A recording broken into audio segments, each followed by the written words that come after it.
Hello guys, welcome back to my channel. आज हम बात करेंगे ग्रेड 12 हिस्ट्री चैप्टर 7 के बारे में, decolonization to political integration of India. हमने लास्ट चैप्टर में देखा था कि कैसे फ्रीडम स्ट्रगल हमने पूरा हमारा इंडिपेंडेंस फ्रीडम स्ट्रगल रहा एंड कैसे हम डीकोलोनाइजेशन की तरफ बढ़े।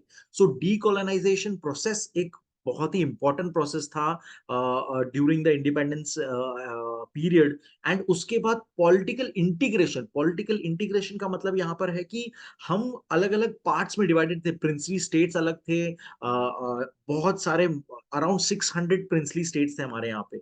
एंड ब्रिटिश राज ने अगर आपने पुराने वीडियोस के मैप में आपने देखा होगा, तो ब्रिटिश राज का एक पूरा कंट्रोल था और प्रिंसली स्टेट्स जो ब्रिटिश रूल के अंडर थे जरूर, लेकिन वो इनडायरेक्टली कंट्रोल्ड थे। ये आपको लॉजिक समझना है कि प्रिंसली जैसे ही ब्रिटिश सरकार ने, ब्रिटिश राज ने जैसे ही बोला कि ठीक है हम इंडिपेंडेंस ग्रांट करेंगे, प्रिंसली स्टेट्स एक तरह से इंडिपेंडेंट हो गए एंड उनको चॉइस दिया गया कि सिंस नेशन डिवाइड हो रहा था, इंडिया और पाकिस्तान दो नेशन बन रहे थे हिंदुस्तान में से।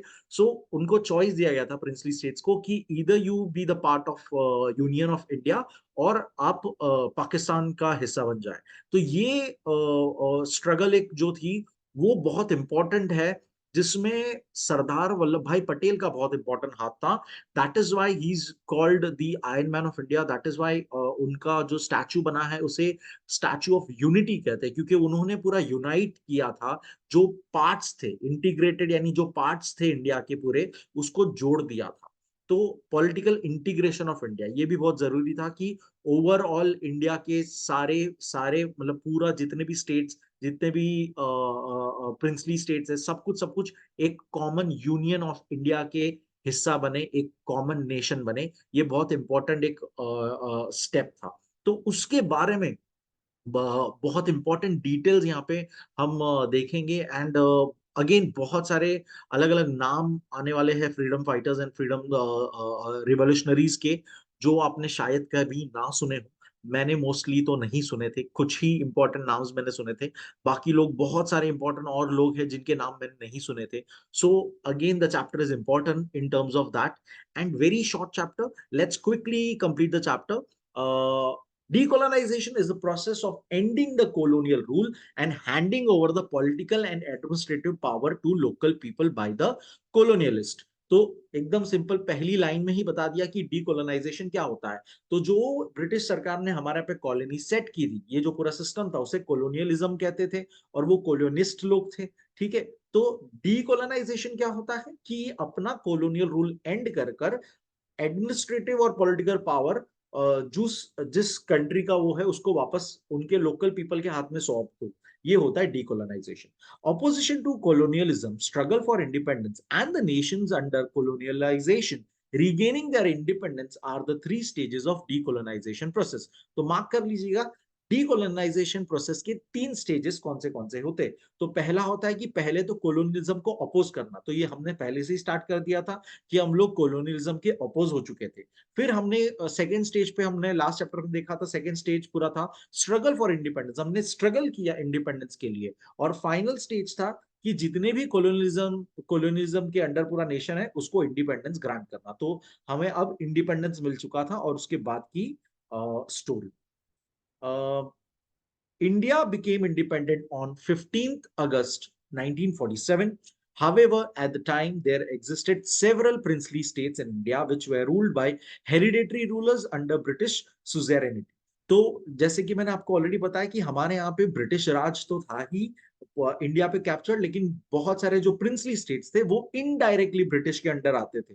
वो लोग को ब्रिटिशों की कुछ ना कुछ बातें माननी होती है और ब्रिटिश उनको उनकी राजगद्दी पे बैठने देते थे। तो इस तरह से वो चलता था। तो जब ब्रिटिश रूल ये एंड हुआ, कोलोनियलिज्म एंड हुआ, तो प्रिंसली स्टेट्स का क्या हुआ उसकी यहाँ पे मेन स्टोरी है। यहाँ these states were given the choice to decide whether to accede to India or not। या तो आप इंडिया का हिस्सा बन जाएंगे या तो आप नहीं बनेंगे। If these states had decided against it, then it would have become very difficult to create the Indian Union. Sardar Vallabhbhai Patel, the first deputy prime minister and the home minister of India, pursued most of the rulers of the states in favor of acceding to India so that political integration of India could be possible. In this lesson, we are going to take a brief review of these events. तो जैसे कि मैंने आपको starting में ही बताया कि सरदार वल्लभ भाई पटेल जो है आयरन मैन ऑफ इंडिया, उन्होंने as a home minister act करते थे तब वो, और उन्होंने पूरे सारे प्रिंसली स्टेट्स को कन्विंस किया था to join the union of India. So let's read about that. Decolonization to political integration of India. When India gained independence, there were more than 600 princely states of various sizes. तो छोटे मोटे बहुत सारे princely state से, करीब 600 के आसपास princely state से, जहां पे राजा महाराजों का राज चलते आया था, पुश्तैनी राज चलते आता था। Okay, their political integration was the biggest challenge faced by the leaders of independent India. There was political awakening in the princely states because of non-cooperation movement. So अब non-cooperation movement हो चुकी थी ऑलरेडी, इसलिए princely states में political awakening आई गई थी, यानी कि ओके कि इस तरह से हम अपना रूल चाहे तो हम अपना रूल भी चला सकते हैं, इट इज नॉट नेसेसरी कोई हम पर रूल करे, ये सारी बातें हुई। सरदार वल्लभ भाई Patel handled the situation with great skill and tact. अब सरदार वल्लभ भाई पटेल ने बहुत ही टैक्टफुली इस पूरे सिचुएशन को हैंडल किया था कि कोई प्रिंसली स्टेट्स हमारे खिलाफ ही ना हो, बोल दे कि नहीं हमें कोई और मोनार्की या कोई हमें और गवर्नमेंट हमारे पे नहीं चाहिए, हम खुद का ही मोनार्की चलाना चाहते हैं, ये सारा चीज न हो जाए। तो बहुत ही टैक्टफुली उस सिचुएशन को हैंडल किया था उन्होंने। He took a conciliatory approach and won the confidence of the rulers of these states. उन्होंने बहुत ही पैसिफाइंग अप्रोच लिया था कि एकदम ही केयरफुली, कॉन्सिलेटरी यानी पैसिफाइंग, गुस्सा ज्यादा बढ़े ना, लोग ज्यादा और परेशान ना हो, पैनिक ना हो, ये सब ना हो, वैसे स्टेप्स उन्होंने लिए थे बड़े कॉन्फिडेंस के साथ। विद द एक्सेप्शन, अब कुछ एक्सेप्शंस थे, जूनागढ़, हैदराबाद एंड कश्मीर, ये तीनों को छोड़कर बाकी सभी के सभी स्टेट्स ने पॉजिटिवली रिस्पॉन्ड किया था और उन्होंने यूनियन ऑफ इंडिया को ज्वाइन करने के लिए राजी हो गए थे, एग्रीमेंट साइन कर दिया था। तो यहां पर इस चैप्टर में हम ये तीन, जूनागढ़, हैदराबाद और कश्मीर के बारे में बात करेंगे, और फिर कुछ यूनियन टेरिटरीज जो कि individually other than British rule के अंडर कैप्चर्ड थी, पोर्चुगीज और जो फ्रेंच कॉलोनीज थी, उसके बारे में भी बात करेंगे। So, later Sardar Vallabhbhai Patel adopted a stern policy and resolved the problem of the accession of those states who were unwilling to accede. So, पहले तो प्यार से एकदम अच्छे से सिस्टमेटिकली समझाया और बताया कि हमारे को, हम यूनियन ऑफ इंडिया में शामिल हो जाओ, इंडिया का हिस्सा बन जाओ और हमारे अंडर आ जाओ, हम एक कॉमन गवर्नमेंट चलाएंगे और प्रॉपर सब कुछ रखेंगे। लेकिन जो ये तीन लोग थे, जूनागढ़, हैदराबाद एंड कश्मीर, ये जो तीनों ने एग्री नहीं किया था टू असीड टू इंडिया, उनके साथ बाद में स्टर्न यानी कि बहुत ही स्ट्रिक्ट वे में उन्होंने डील किया था। तो सबसे पहले जूनागढ़, बहुत ही शॉर्ट पैराग्राफ में बताया हुआ है।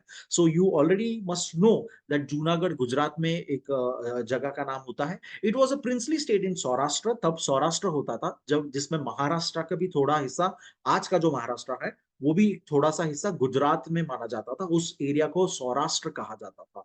और ओवरऑल बॉम्बे प्रेसिडेंसी भी बहुत लार्ज मानी जाती है, जिसके अंदर सूरत वगैरह भी इन्वॉल्व होती थी, जो आज की तारीख में गुजरात में ओरिजिनली पड़ती है। तो आपको समझना है कि आज हम जो बॉम्बे, हम जो महाराष्ट्र, हम जो गुजरात बाउंड्रीज को जानते हैं, बॉर्डर्स को जानते हैं, उस टाइम पे वो उतनी वैसी नहीं थी जो आज है, और बहुत ही वेग बाउंड्रीज थी वो। सो उस टाइम पे सौराष्ट्र नामक जो वो स्टेट था, जिसके अंदर गुजरात, आज के तारीख में हम गुजरात बोल सकते हैं, उसमें आता था जूनागढ़।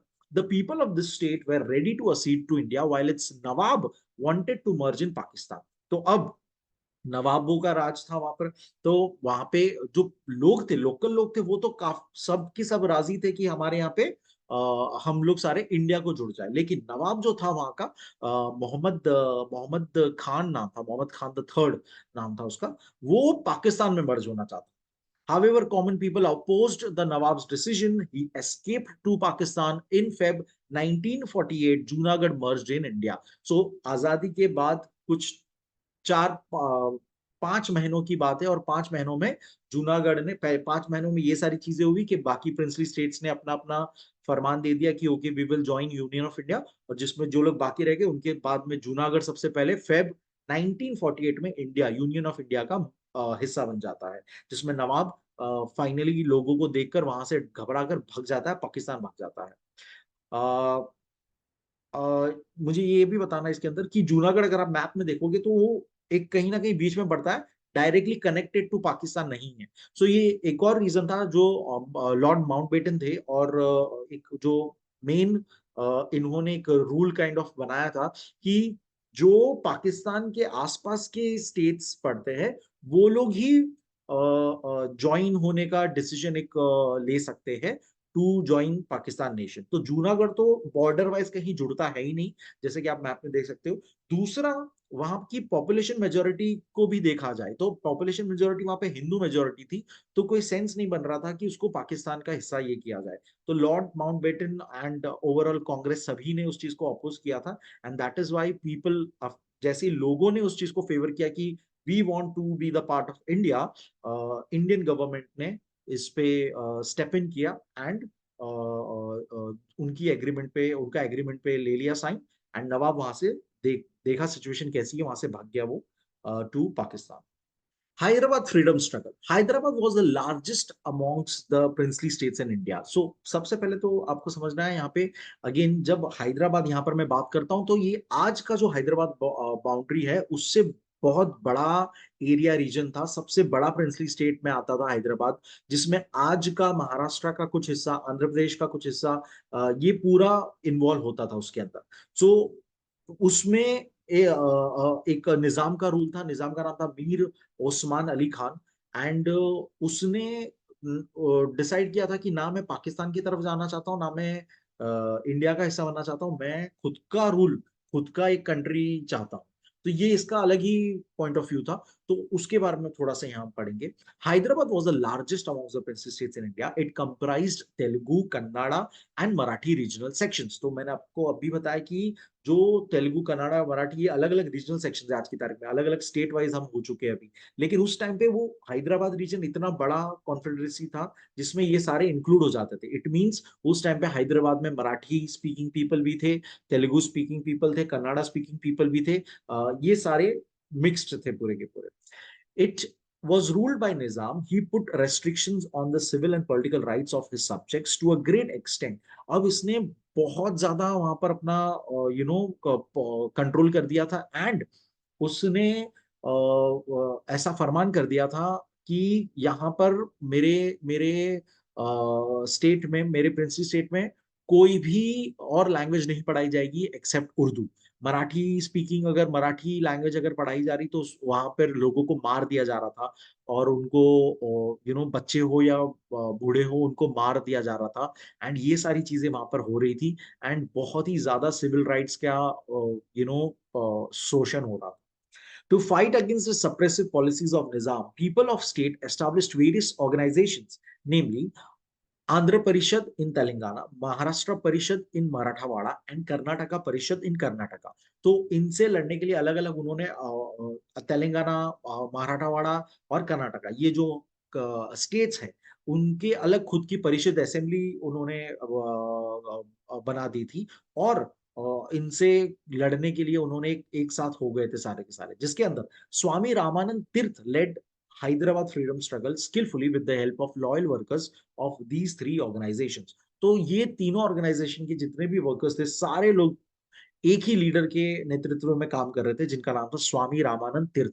इन्होंने संन्यास जरूर ले लिया था, लेकिन फिर भी ये इन्वॉल्व थे पॉलिटिकली, क्योंकि इन्होंने देखा था कि लोगों की कितने बुरे हाल है, लोगों पे कितनी एट्रोसिटीज हो रही है, कितनी बुरी हाल हो रही है उनके, और कितना उनको लाइक मारा पीटा जा रहा है काइंड ऑफ। तो ये सारा चीज हो रही थी हैदराबाद में ड्यूरिंग दैट 1 ईयर का टाइम, जब 1 ईयर का टाइम दिया गया था इनको कि टू इधर ज्वाइन इंडिया और join Pakistan. End of course हम चाहते थे कि ये इंडिया का हिस्सा बने, क्योंकि again it is border wise काफी दूर फ्रॉम पाकिस्तान, एंड बहुत बड़ा इशू हो जाएगा बिकॉज मेजोरिटी वहां की population was Hindu. So that was the same again reasons. He founded the Hyderabad state Congress. अब इन्होंने हैदराबाद स्टेट कांग्रेस फॉर्म की थी, and gave a momentum to struggle of Hyderabad accession. और इन्होंने ही लीड किया था कि हैदराबाद कैसे इंडिया का हिस्सा बनेगा। The Hyderabad state Congress passed a resolution in favour of Hyderabad merger in India. तो उन्होंने स्टेट कांग्रेस में एक रिजोल्यूशन पास किया था कि इंडिया का हिस्सा ही बनेगा, हैदराबाद इंडिया का हिस्सा बनेगा। लेकिन ये इस एक साल के टाइम में बहुत कुछ निजाम ने इतना हरकतें कर दी थी अपने एक वजीर के साथ, एक तरह से, जिसका नाम कासिम राजवी था। उसने एक अपनी पैरामिलिट्री फोर्स बना दी थी रजाकार करके, और उसने जो लोगों पे जुल्म किए हैं, फार्मर्स पे, गरीब लोगों पे कन्वर्जन कराया हुआ है, हजारों हजारों का कन्वर्जन कराया हुआ है इनटू इस्लाम। हिंदूज को इस्लाम में जबरदस्ती कन्वर्ट कराया हुआ है। अगर आपने नहीं बोला अल्लाह अकबर एंड ऑल दैट, तो आपको तुरंत मार दिया जाता था।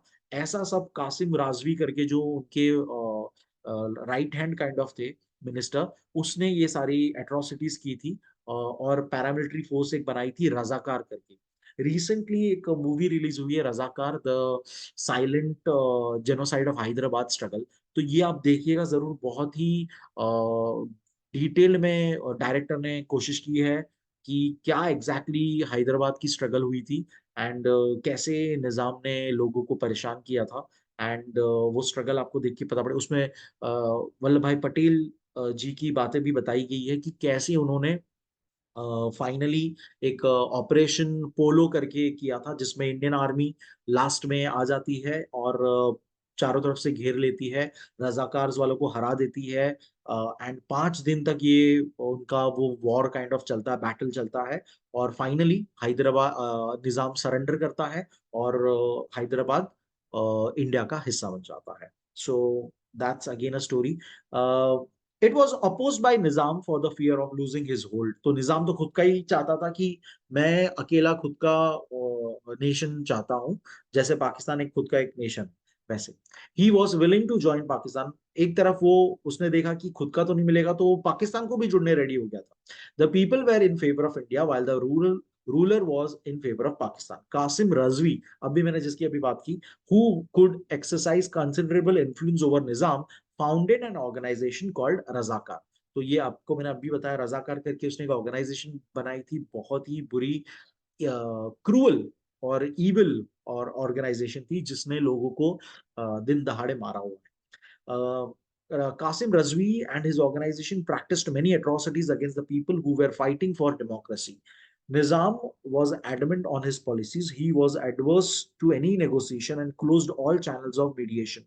Ultimately, the Indian government launched a police campaign against Nizam. So जैसे ही वल्लभ भाई पटेल को न्यूज मिलती गई कि वहां पर लोगों के साथ कितनी बुरी कुकर्म हो रहे हैं, तो उन्होंने फाइनली डिसीजन लिया कि एक हम मिलिट्री भेजेंगे अपनी, और वहां पर जाकर कब्जा कर लेंगे।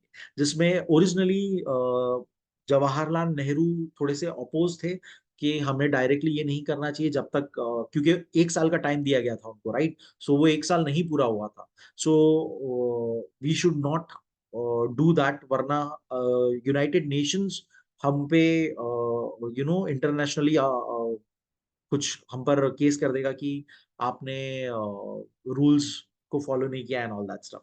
सो ये वो नहीं चाहते थे। सो उन्होंने अपोज किया था कि हमें नहीं मिलिट्री फोर्स भेजनी चाहिए। लेकिन बाद में जितनी बुरी हालत थी लोगों की, वो जैसे ही न्यूज वल्लभ भाई पटेल को मिलती थी, उन्होंने जवाहरलाल नेहरू के खिलाफ एक तरह से मतलब जाकर खुद ही ऑपरेशन पोलो का ऑर्डर दे दिया था, क्योंकि वो होम मिनिस्टर थे फाइनली। सो उन्होंने वो ऑर्डर दे दिया था, एंड ऑपरेशन पोलो के तहत हमने 5 डेज का वो स्ट्रगल चला था, बैटल चला था, और फाइनली निजाम को सरेंडर करना पड़ा था ऑन 17 सितंबर 1948। सो ऑलमोस्ट 1 साल हो ही गया था वो। Nizam finally surrendered and Hyderabad state was merged in India. So again काफी ही स्ट्रगल वाली बात थी।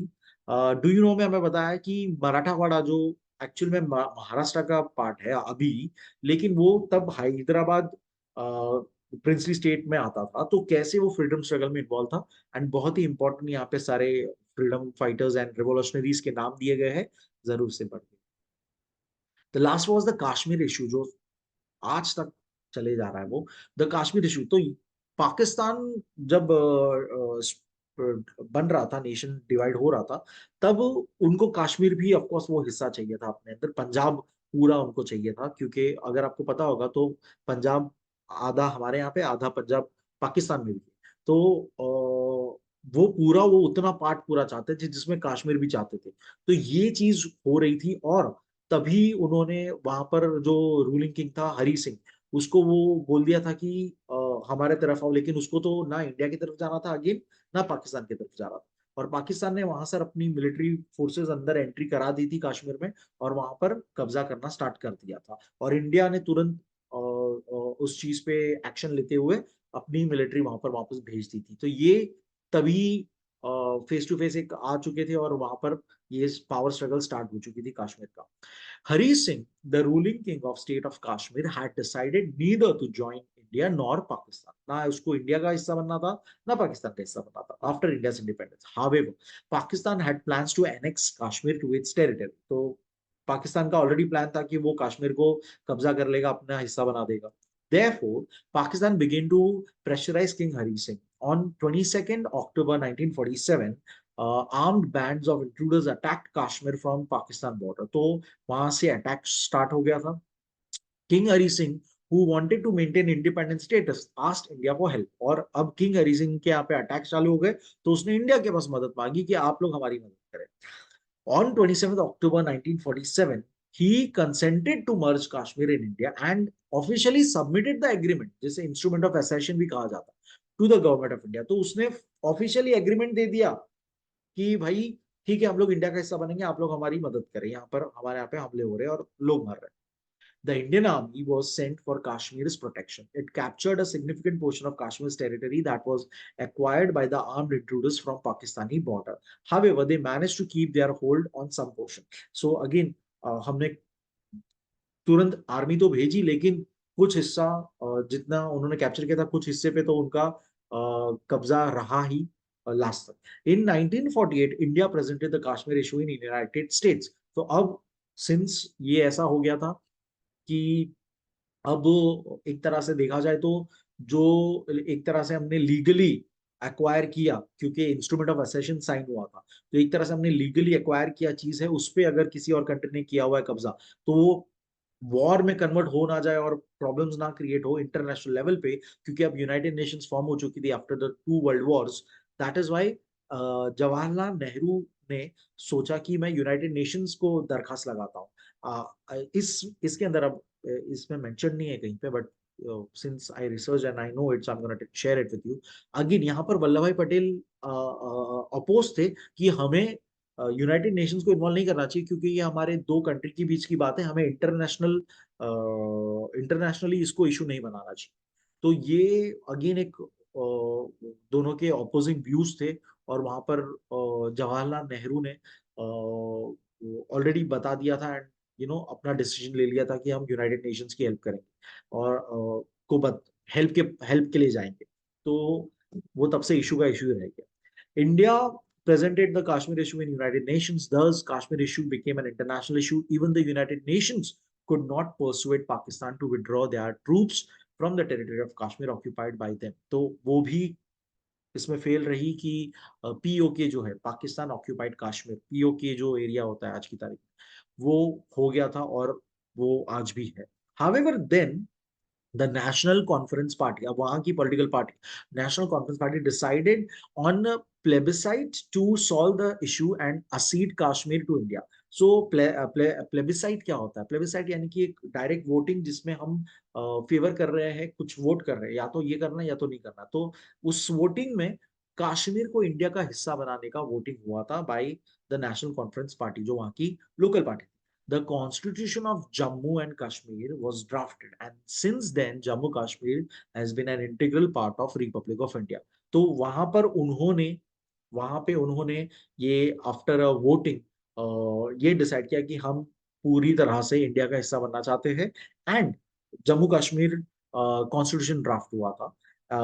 अब इसमें again I would like to tell you article 370। सो जम्मू कश्मीर को स्पेशल स्टेटस दी गई थी कि वहां पर इंडिया कॉन्स्टिट्यूशन लागू नहीं, कॉन्स्टिट्यूशन ऑफ इंडिया जो है वो पूरी तरह से लागू नहीं होगा, उसके जितने रूल्स है वो पूरी तरह से वहां पे लागू नहीं होंगे। जो दूसरे स्टेट्स के साथ बिहेवियर होता है वो जम्मू कश्मीर के साथ नहीं होगा। ये सारे बातें लिखी गई थी, जिसको प्रोटेक्ट करने के लिए आर्टिकल 370 बना था। सो आर्टिकल 370 पास किया गया था उस टाइम पे एंड उसको स्पेशल स्टेटस दिया गया था, जिसके तहत इंडिया कॉन्स्टिट्यूशन वहां पर वैलिड नहीं था, इसलिए बहुत कुछ इंडियन गवर्नमेंट वहां पर नहीं कर पाती थी क्योंकि कॉन्स्टिट्यूशन ऑफ इंडिया नहीं वहां पे चलता था। वहां पर खुद का एक कॉन्स्टिट्यूशन होता था, कॉन्स्टिट्यूशन ऑफ जम्मू कश्मीर। सो जो कि कहीं नहीं होता है, स्टेट होने के बावजूद वो खुद का एक कॉन्स्टिट्यूशन चलाता था। तो ये सारी चीजें थी जो कि बहुत रॉन्ग थी, जिसको 2019 में मोदी गवर्नमेंट ने बहुत अच्छे से, बहुत ही टैक्टफुली, बहुत ही एकदम दूरदृष्टि रखते हुए आर्टिकल 370 को खारिज कर दिया, स्क्रैप कर दिया। एंड आज की तारीख में वहां पर कॉन्स्टिट्यूशन ऑफ इंडिया वैलिड है। एंड आज की तारीख में जम्मू कश्मीर इंडिया का, Republic of India, union of India का हिस्सा है, जिसके ऊपर कॉन्स्टिट्यूशन ऑफ इंडिया वैलिड है। और उसको अब आज की तारीख में यूनियन टेरिटरी घोषित कर दिया गया है 2 पार्ट्स। सो दैट्स दैट, उस पर जितना रिसर्च करेंगे आप बेटर है। आर्टिकल 370 मूवी भी देख लो, बहुत ही बेटर, बहुत ही अच्छा आपको नॉलेज मिलेगा इसके बारे में। दादरा एंड नगर हवेली, अब ये कुछ रीजन्स जिसपे अगेन ब्रिटिश का रूल नहीं था, पोर्चुगीज का रूल था। तो हमने पूरे इंडिया को तो अब हम कैप्चर कर लिए थे और पूरे इंडिपेंडेंस ले लिए थे, तो ऑफ कोर्स हम एक्सपेक्ट कर रहे थे कि भाई ब्रिटिश चली गई है तो पोर्चुगीज, फ्रेंच, ये लोग भी चले जाएंगे। बट ऐसा हुआ नहीं। सो उसके बारे में देखते हैं। Dadra Nagar Haveli are located in the interior parts of Gujarat coast. It is on the northern banks of river Daman Ganga. It was a part of Portuguese dominion and was administered by a Portuguese governor. It was anticipated that after India's independence, the Portuguese would hand over the regions to India and quit. तो ऐसा expected था, सीधी सी बात है कि जब सारे लोग British पूरा चले गए इंडिपेंडेंस देके, तो पोर्चुगीज वाले भी चले जाएंगे, लेकिन ऐसा हुआ नहीं। However, they did not do so. Therefore, the local people in Dadra and Nagar Haveli rose against the Portuguese. Local people ने again उनके खिलाफ आवाज उठाई। The organisations named United front of गोवंस। तो ये अलग अलग ऑर्गेनाइजेशंस हैं जो अगेन लोगों का हक पाने के लिए गवर्नमेंट से लड़ रही थी, पोर्चुगीज गवर्नमेंट से लड़ रही थी। United Front of Govans, Azad Gomantak Dal came together and planned a campaign to free these regions from the Portuguese rule. In 1954, Francis Mascarenhas, Vimal Sardesai, the leaders of Azad Gomantak Dal, intensified the struggle. With fierce protestations, people captured Nagar Haveli. The other organization, United Front of Goans, took hold of Dadra. तो इस तरह से इन्होंने दोनों, नगर हवेली और दादरा, ये दोनों पे कैप्चर कर लिया था, अलग अलग ऑर्गेनाइजेशन दोनों ने मिलके साथ में। Rashtravadi Mukti Sena, a branch of Azad Gomantak Dal, took over Naroli, Pimparari and some part of Silvassa. So Silvassa region में ये सब पड़ता है, वहां के आसपास के और जो एरियाज थे पोर्चुगीज के अंडर, वहां भी कैप्चर कर लिया था। Local police stations and administrative offices were attacked. Public unrest reach such extent that the Portuguese army had to beat a retreat. इतना हो गया था आपस में उनका प्रॉब्लम्स और अटैक्स और दंगे एक तरह से, कि पोर्चुगीज आर्मी को भागना पड़ा। The Portuguese captain Fidalgo surrender, जो मेन कैप्टन था उसने सरेंडर कर दिया। The government of India appointed K G Badlani to bring normality in administration in this area. अब यहाँ पर India India government of India ने एक पर्सन को लाइक लीड दे दी वहां पे उसको एडमिनिस्ट्रेट करने के लिए, कंट्रोल लाने के लिए। According to the agreement with Indian government, the region of Dadra Nagar Haveli was merged in India on 2 August 1954। 1954 में ये हमारे इंडिया में ऑफिशियली मर्ज्ड हो गया था। विश्वानंद लावंदे, राजा भाऊ वकांकर, Sudhir Phadke, Nana Saheb Gajrekar, Nilu Bhau Liyam, Vasant Janjale and many others participate in this struggle. ये कुछ नाम अगेन दिए हैं जिन्होंने बहुत सारे अपनी तरफ से पूरी रिबेल, सत्याग्रह, ये सारी चीज करके स्ट्रगल में हेल्प की थी। इन 1961 Dadra Nagar Haveli were given the status of union territories, और बाद में इसे आज की तारीख में हम इसे यूनियन टेरिटरीज घोषित कर चुके हैं, 1961 में किया गया था। नेक्स्ट है गोवा। गोवा में भी पोर्चुगीज का रूल था। The movement of liberating Goa from the Portuguese rule had begin during pre independence times only. तो अब गोवा में पोर्चुगीज से आजादी की मांग तो प्री इंडिपेंडेंस, इंडिया की इंडिपेंडेंस के पहले से ही मांग चल रही थी। इन 1928 में हम चलेंगे अब। In 1928 Goa Congress committee was founded in Mumbai doctor T B Cunha was the president of this committee. तो गोवा कांग्रेस कमेटी बनाई गई थी, एक पॉलिटिकल पार्टी बन गई थी जिसको लीड कर रहे थे TB Cunha. In 1929 Goa Congress committee became an integral part branch of Indian National Congress. वो next year Indian National Congress का हिस्सा बन जाती है। In 39 posters with quit Goa slogans were posted all over Goa. Quit Goa यानी गोवा छोड़ो, है ना। Francis Mascarenhas, the president of United Goan front, जो पहले भी हमने देख चुकी कि उन्होंने दादरा नगर के टाइम भी हेल्प की थी, वही person president of United Goan Front के वो प्रेसिडेंट थे। Unfurled the Indian flag in Goa, Goa में उन्होंने इंडियन फ्लैग लहराया। In 1946 under the leadership of doctor Ram Manohar Lohia, the movement of civil disobedience was launched in Goa. तो इन्होंने सिविल डिसोबीडियंस मूवमेंट भी वहां पर चलाया था। डॉक्टर राम मनोहर लोहिया अगेन काफी इंपॉर्टेंट लीडर थे। Dr. Loya was arrested and was deported from Goa. Dr. T.B. Kunha, Purushottam Kakhodkar, Dr. Ram Hegde, Dr. P.P. Shirodkar and Gopal Maikar were arrested for participating in Satyagraha at Madgaon. तो ये सारे लोग अपने अपने तरह से सत्याग्रह वगैरह करके लोगों को साथ में लाकर एकजुट होकर वो पोर्चुगीज रूल को हटाना चाहते थे गोवा में। एंड इसके लिए वो उनको जेल भी जाना पड़ा है। Doctor Cunha was imprison for 8 years, 8 साल तक उनको इम्प्रिजन किया गया था। उनको पोर्चुगीज वहां पर भेज दिया गया, पोर्चुगल में भेज दिया गया था। He was sent to a prison in Portugal. Later after returning to India he started publishing two newspapers, namely Azad Goa and Swatantra Goa. तो इन्होंने आकर दो न्यूज़पेपर स्टार्ट कर दिए थे। After India's independence the movement for liberty, अब हम ये सब चल रहा था बिफोर इंडिपेंडेंस का चल रहा था, राइट। अब इंडिया ओवरऑल इंडिपेंडेंट हो चुका है, फिर ये और पावरफुल हो गया। After India's independence the movement of liberty Goa took roots in Maharashtra. Maharashtra के अंदर भी वहां से स्टार्ट हो गया था। लोग गोवा को लिबरेट कराना चाहते थे, आजाद कराना चाहते थे। इन 1954 the Goan Vimochan Sahayak Samiti was founded at Pune. Keshavrao Jedhe, NG Gore, Jayantrao Tilak took on the responsibility of directing the movement. Some groups who volunteered for the cause of Goa's liberation marched to Goa under the leadership of NG Gore and Senapati Bhapat. One of the group of those volunteers unfurled the national flag of India on the fort of Panji. So इन्होंने पुणे से अपना organisation start किया और अपने सत्याग्रह movement start किया, और वहां से वो मार्च करते हुए पंजी तक पहुंचे और वहां पे फोर्ट में उन्होंने इंडियन नेशनल फ्लैग को अनफ्लर किया था। सेनापति भापट बहुत ही यहाँ पे इसमें एक इम्पोर्टेंट कैरेक्टर है। इन्होंने काफी फ्रीडम स्ट्रगल में हेल्प की है पहले से ही। ये बॉम्ब मेकिंग में उस्ताद थे। इन्होंने काफी पार्लियामेंट्री, लंदन में पार्लियामेंट्री हमला कराया था और इंडिया में आके लोगों को अपनी ये स्किल्स सिखाई थी बॉम्ब मेकिंग की। एंड काफी अच्छे लीडर थे ये भी। हालांकि ये ओरिजिनली इन्होंने वायलेंट वे में फ्रीडम स्ट्रगल सारी की थी, लेकिन बाद में जाके ये गांधीयन फिलोसफी को अपनाने लग जाते हैं later on after Tilak death. पहले वो तिलक के साथ थे, बाद में वो गांधी जी के साथ होने लग गए, और बाद में उनकी thinking from non non from violent to non violent हो चुकी। There were a number of other eminent people, और भी बहुत सारे लोग थे जिन्होंने गोवा लिबरेशन में हेल्प किया था। It included people like Pandit Mahadev Shastri Joshi, Shirubhau Limaye, Peter Alvares and Sudha Joshi. ये सारे अलग अलग नाम हैं जिन्होंने बहुत इंपॉर्टेंट अपना रोल निभाया था for the liberation of Goa.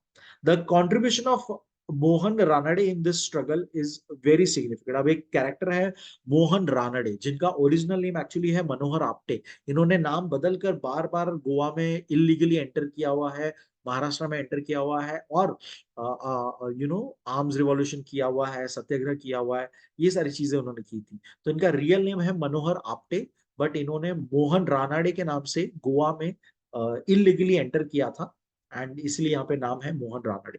In this struggle it is very important, he systematically begin anti Portuguese propaganda in Goa. With the help of Azad Gomantak Dal, he also started armed struggle against the Portuguese. During an attack on a police station, he was shot and got injured. So एक बार एक कोई लूट के दौरान पे उन पे वो जब भाग रहे थे तो उनको गोली लग जाती है, इंजर्ड भी हो जाते हैं, उनको जेल में भी भेजा जाता है। और अगेन इनको लाइक अराउंड 14 years वो जेल में थे।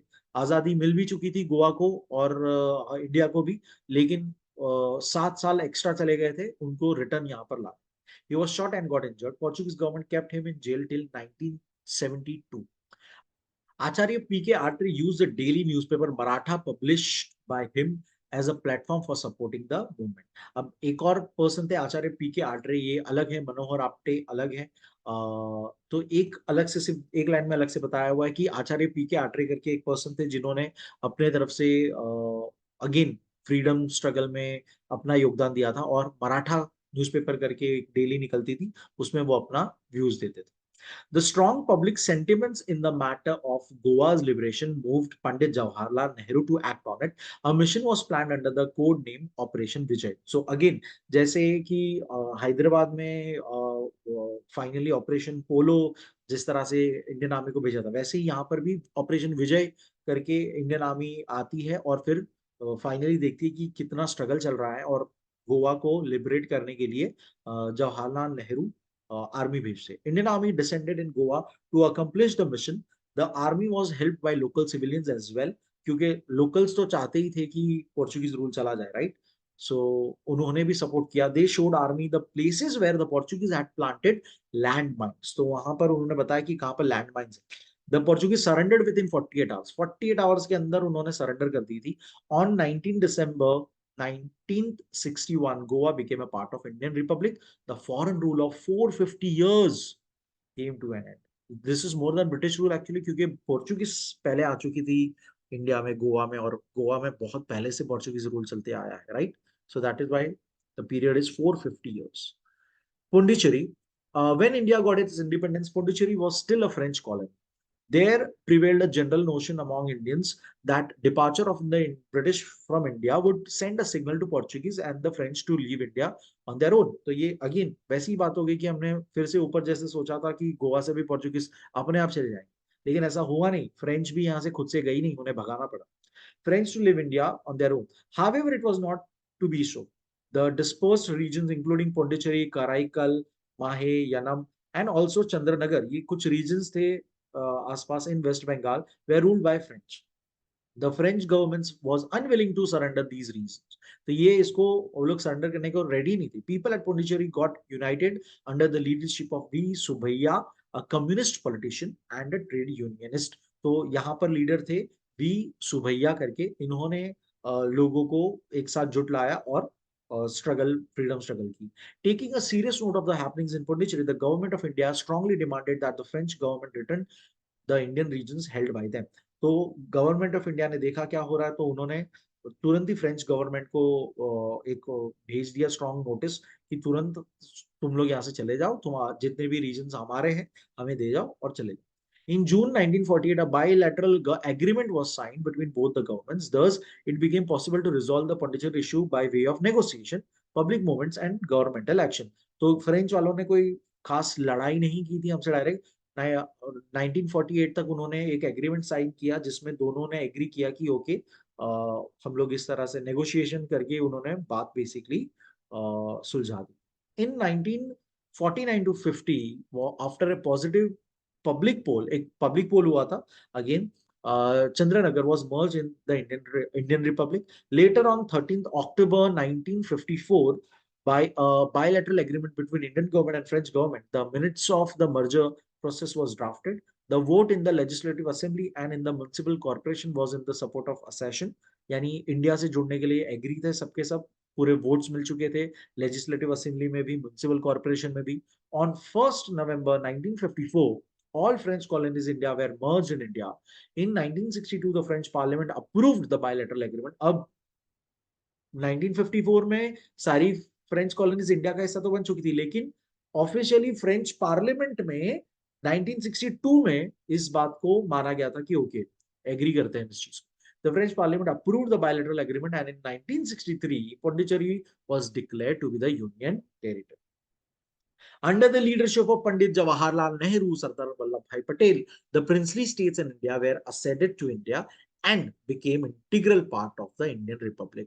The process of political integration of India was completed. तो बहुत ही important leadership सरदार वल्लभ भाई पटेल and पंडित जवाहरलाल नेहरू दोनों की, जिसके through India Republic of India union of India जो इतने सारे अलग अलग हिस्सों में बटा था, वो पूरा एक कॉमन कंट्री, हम एज अ नेशन उभरे। एंड बहुत ही इम्पोर्टेंट वो स्टार्टिंग के 5 5 years थे जिसमें ये सारी चीजें हुई थी। So I hope you learn something from the chapter. I hope you enjoy the video. Like करिए, शेयर करिए, सब्सक्राइब करिए guys. In the next lesson we are going to review world wars जो हमने ओवल और पहले के chapters में देखी थी कि कैसे इम्पैक्ट किया था हमारे फ्रीडम स्ट्रगल को, उसके बारे में हम नेक्स्ट चैप्टर्स में देखने वाले हैं। Keep learning, keep sharing and keep smiling. Thank you so much.